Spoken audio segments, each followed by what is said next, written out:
Hello again, everybody. We're going to learn a little bit about contracts today. I'm not going to get real involved because I'm trying to lay a foundation here. And so what we're going to do, anything you do, you've got to learn the basics.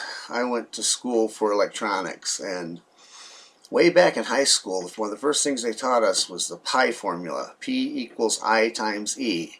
That's power equals I is amperage and E is volts. And then you can use algebra and change that around, and that's the basic for everything electric, everything electronic. And no matter how involved you get in a circuit board, even like the computer you're sitting in front of, everything in there has to have some kind of calculation that has to do with that. When we were in grade school, we were taught our ABCs, and then we were taught simple words, then a little bit more complex words, simple sentence construction, and you get the idea. So we got to get the basics down here, because like I said, I'm not gonna get real deep in this, but I'm going to be very specific on the salient points here. So I want this to where someone can understand it. It's just like learning your ABCs. This is where we learn to walk. So anyway, what is a contract? Well, the importance of a contract is that it is what the powers that be need in order to manipulate and trick us. And Article 1, Section 10 of the United States Constitution has a bunch of stuff in there, but I took out the extraneous text. No state shall pass any law impairing the obligation of contracts. Okay? Now, there is a common law term that has to do with this too. We're not even going to go into that. What I want to look at is this obligation of contracts, because that's what they're trying to do in this system, is they're trying to get us obliged to do something or not do something based on a contract and based on fraud. Everything that's going on in this system is based on fraud. Pretty much every ill that plagues the American people has to do with contract fraud. Okay? So what we're going to do is try to get a little bit of a basic understanding so we can know how to avoid or correct these contracts, these bad contracts in the future. Well, there's 5 elements of a contract, and all these 5 have to be in place. Okay? And if there's any type of fraud in any of these, or if these don't fulfill the requirements in any way, then that's not a valid contract. 1, it must be for a legal act. Now, if a guy goes out to the local bar and hires a hitman to kill his wife, that's not a valid contract. What's he going to do? Go to court and say, Your Honor, I want to sue this guy for specific performance. Please tell him to go kill my wife. I mean, that's ludicrous. And that's kind of an exaggerated way to explain it, but you cannot contract for an illegal act. That contract is void ab initio on its face, okay? There must be a meeting of the minds with full disclosure. This is the main point that we've got them, because they never disclose. They never get us to come to an understanding to where we want to contract with them. They use presumption and assumption. And, it's in their system, if you are just amicable, if you just walk into a courtroom and you're being nice, they take that as evidence that you want to enter into a contract with them. And so they take silent judicial notice and they make up a contract, and then you get sold down the river.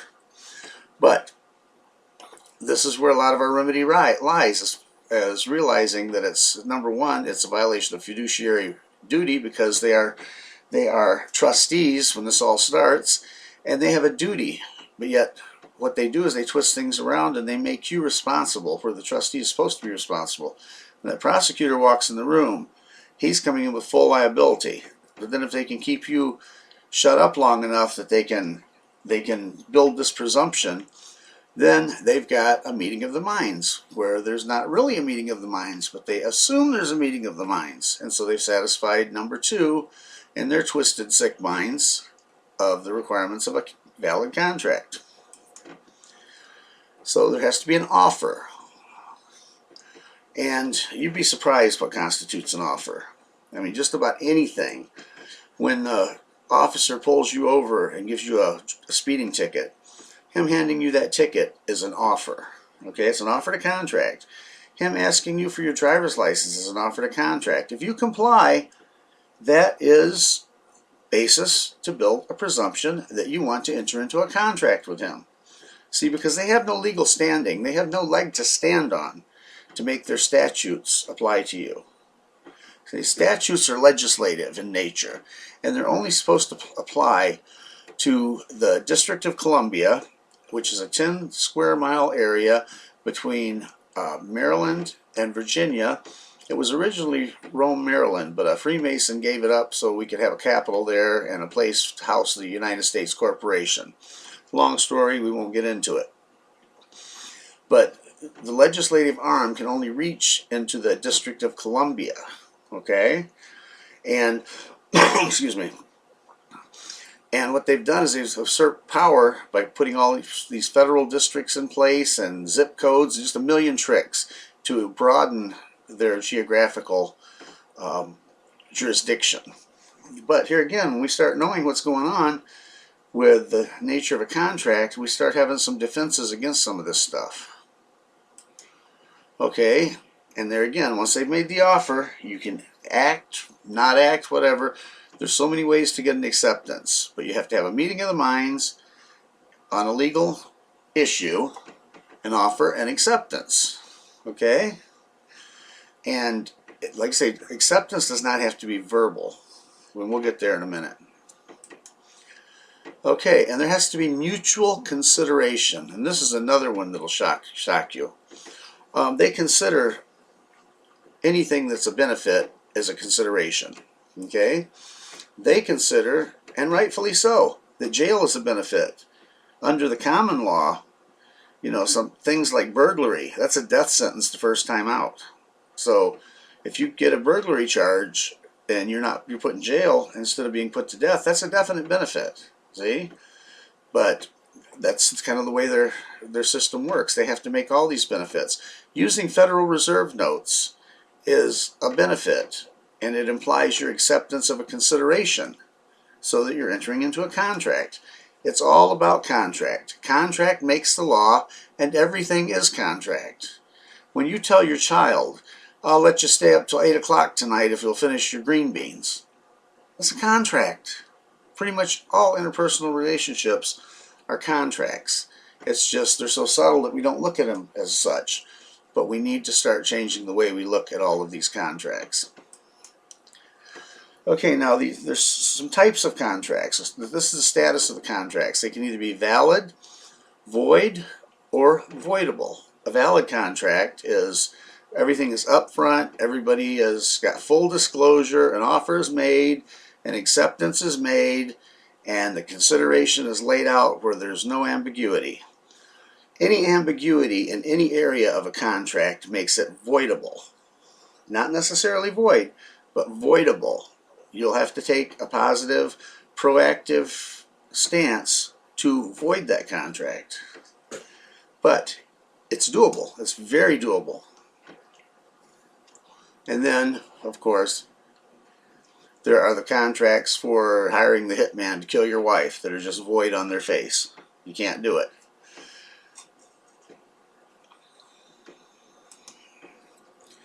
Okay, now contracts can be either express or implied. Express being you say it, you know, with no ambiguity, or you put it in writing. Or, like I said earlier, when you walk into that courtroom and all rise, you know, for the judge, you rise, you're obeying, that leads to the presumption that you want to contract with the court. Right off the bat. Or when you walk in that courtroom and the bailiff walks over with his little piece of paper and checks you off to make sure you're there. That being just being amicable, just being nice, just being polite, gives them enough wiggle room that they can create the presumption that you want to enter into a contract, that you want to become a surety for a dead entity, a corporation, a corpse. And that's what this whole birth certificate thing is about. And we're going to be getting more and more into that. I've gotten into it a little bit in past videos. But like I say, I'm trying to keep this very, very simple and kind of short. So we're just going to get through this. But keep in mind, your actions or your lack of action or lack of saying anything can also be taken as a contract, as an acceptance of a contract.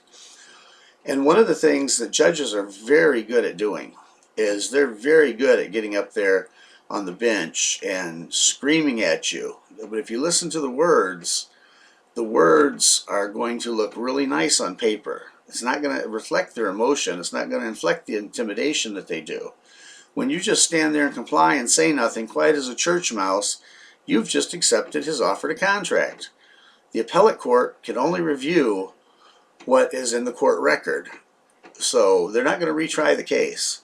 When they look at it and say, oh, the judge said he didn't say anything that was out of pocket here, they can't see that you were quaking in your boots because of the way he was talking to you, you know?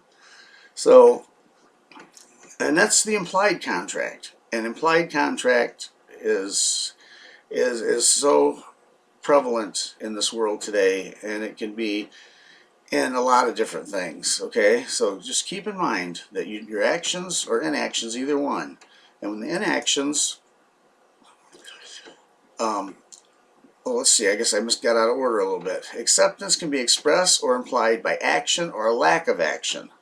Now, acceptance by a lack of action, the latter is called acquiescence, the definition of which conduct recognizing the existence of a transaction and intended to permit the transaction to be carried into effect. A tacit agreement. Consent inferred from silence. See, and that's what we were just talking about.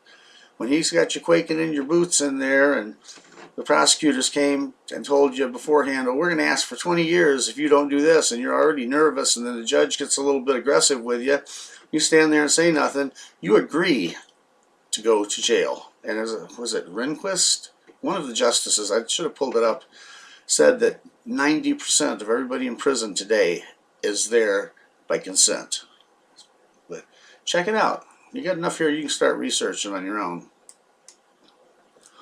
So that's about it for this one. Like I said, it's going to be short and sweet and to the point. But please like, subscribe, and share. I'm building a foundation to present a non-UCC status correction anyone can do. I've been collaborating a bit with Brandon, the Big Sib, of the Big Sib YouTube channel, and I've sent him a rough draft of most of it. And when I get this thing all done, you know, I plan on putting it out there, but you guys got to have some basic foundation to build this on. You know, if you're completely ignorant, you're not going to be able to carry it out. And I'm trying to simplify it to where, you know, anybody that chooses to do this can do their own research, do their own due diligence, because see, I can't tell you to do this. I'm not a lawyer, and this is not legal advice, okay? And I'm not asking anybody or telling anybody to do this. This is what I'm doing for me, okay? That being said, please like, subscribe, and share so that, you know, everybody can kind of go along with us at the same pace here. And we have a little study going, and we'll get through some of these points, and we'll see what we can come up with. If we can get a basic skill set when it comes to the law that doesn't require the countless hours of reading case law and statutes and what have you, just to understand, you know, that you can correct your status. The only need is to know who you are, and that's what I keep harping on. Know who you are. I know who I am. Do you know who you are? That video is a little bit long, and I've put it in several videos, the same concept, and I'm going to keep harping on that. It's very, very important that we realize that we are living men and women. We are not people. We are not fictions. We are not citizens of a corporation. Well, we can be if we decided to contract to do that. And the thing is, somebody contracted for us. Mom, in her ignorance, was the victim of fraud when she filled out that birth certificate and informed on you. Then you contracted to be a citizen of the United States with all of the obligations imposed by the 14th Amendment, including being a surety for the debt of these SOBs that are out there printing $6.2 trillion worth of money that's going to mostly go to their friends. So I did it on, I think it was the $4 trillion. And I did division of 300 million into 4 trillion. And we should all get 66.666 checks with that. That's the first numbers I heard. And I just grabbed the calculator and did it. So if you're getting only one check out of this, which you have to pay back, by the way. So what's going on there? 65.666 times that amount is going somewhere else, but not to you. Oh, but you get to pay for it. Do you see how important it is to know who you are? If you know who you are, you can't escape this beast system. And I believe that that's not a request. I believe it's an imperative. I believe we have to escape the beast system to the best of our ability. Now, I know some people are in a position where it's just like impossible. The people who are retired on the fixed income, this, that, and the other, they make it so hard to do it. But that's really our only cure, our only remedy is to escape the beast system, realize who we are, and be willing to make the hard decisions so that we can ultimately make it into the kingdom of Yahuwah Elohim. So with that, everybody, I'm going to say until next time, and Yahuwah bless you all. Thanks.